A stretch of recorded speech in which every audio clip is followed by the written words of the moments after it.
আদম আমাদের কথা ভুলে যাবে। সাইয়েদনা আদম বলবে, ইয়া রব নফসি নফসি, আল্লাহ আমারে maaf করে দেন, আল্লাহ আমারে maaf করে দেন। মানুষগুলো পাগলের মতো দৌড়ায় যাবে বাবার কাছে, বাবা আপনি আমাদের আদি পিতা, আপনি একটু আল্লাহকে বলেন না আল্লাহ যেন বিচার শুরু করে দেয়। এই অবস্থায় আর সহ্য করতে পারি না, কয়দিন দাঁড়ায় থাকবেন? আল্লাহর কোরআন বলে 50,000 বছর দাঁড়ায় থাকা লাগবে। ও বাবা আপনি বলেন না আল্লাহকে বিচার করতে, হয়তো জান্নাতে দিবে অথবা জাহান্নামে দিবে, একটা ফয়সালা হয়ে যাক। আর তো সহ্য করতে পারি না, এই জমিনটা তামার জমিন হয়ে যাবে, এই সূর্য মাথার কাছাকাছি চলে আসবে। সূর্য যখন তাপ দিবে মানুষের এই মাথার মগজগুলা বাতের মতো উতরাইতে থাকবে, মানুষগুলা শুধু ইয়া নফসি বলে কাঁদতে থাকবে, নিজের হাত নিজের চিবায় চিবায় শেষ করে দিবে আর বলবে ইয়া নফসি। যেই নেতার পিছে ঘুরো নেতাও তোমারে ভুলে যাবে, কর্মী তোমারে ভুলে যাবে, তোমার বাবা তোমারে ভুলে যাবে, তোমার ভাই তোমারে ভুলে যাবে। আমার বানানো কথা না, আল্লাহ বলে ইয়াউমা ইয়াফিরুল মারউ মিন আখি ওয়া উম্মিহি ওয়া আবি ওয়া সাহিবাতিহি ওয়া বানি। ভাই ভাইয়ের পরিচয় দিবে না, বাপ ছেলের পরিচয় দিবে না, কেউ কারো পরিচয় দিবে না। সমস্ত মানুষেরা পেরেশানের মতো পাগলের মতো, অথচ তারা পাগল না, পাগলের মতো দৌড়াবে আর বলবে ইয়া রব নফসি নফসি, আল্লাহ আমাকে বাঁচান আমাকে বাঁচান।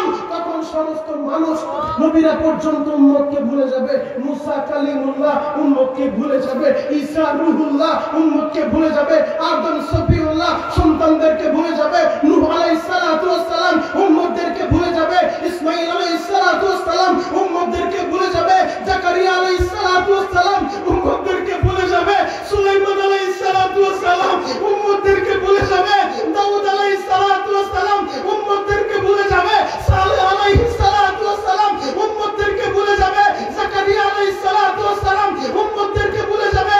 নবীরা পর্যন্ত বলবে ইয়া রব নফসি নফসি নফসি, আল্লাহ আমারে বাঁচান আল্লাহ আমারে বাঁচান। হে যুবক, হে কেরানীগঞ্জের যুবক, তুমিও বলবা নফসি নফসি, আমিও বলবো নফসি নফসি, নেতা বলবে নফসি নফসি, কর্মী বলবে নফসি নফসি, নবীরা বলবে নফসি নফসি, উম্মতেরা বলবে নফসি নফসি। মাত্র একজন ম্যান পাওয়া যাবে, ভিন্ন একটা আওয়াজ হবে, হঠাৎ করে ভিন্ন একটা আওয়াজ, যেই তরুণীটা নফসি নফসি বলে না, মেয়েদের জন্য কান্দে না, ছেলেদের জন্য কান্দে না, মায়ের জন্য কান্দে না, বাবার জন্য কান্দে না, সিজদায় পড়ে বলে রব্বি হাবলি উম্মতি উম্মতি, এইভাবে যখন কাঁদতে থাকবে আল্লাহ বলবে ইরফা ইয়া মুহাম্মদ ইসমাতু সাফা, ও বন্ধু আপনি মাথা উঠান, আর কাঁদতে হবে না, আর কাঁদতে হবে না।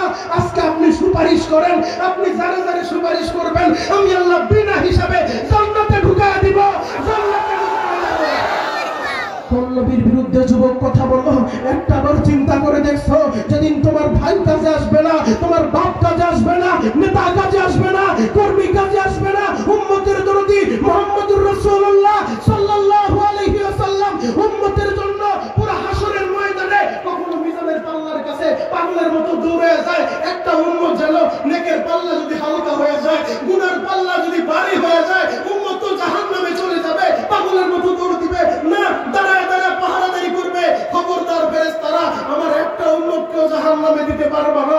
আবার একটা দৌড় দিবে ওই পুল সিরাতের কিনারায়, সেই পুল সিরাতের পুলটা পাড়ি দিয়া উম্মত জান্নাতে ঢুকবে, পুল সিরাতের কিনারায় যায় পাহারাদারি করবে। খবরদার একটা উম্মত যেন জাহান্নামে পড়ে না যায়। আবার একটা দৌড় দিয়া হাউজে কাউসারের কিনারায় যায় নিজের হাতে পেয়ালা ভরে ভরে হাউজের কাউসারের পানি উম্মতের খাওয়ায় দিবে। উম্মত পানি পান কর, এই পানি পান করলে 50,000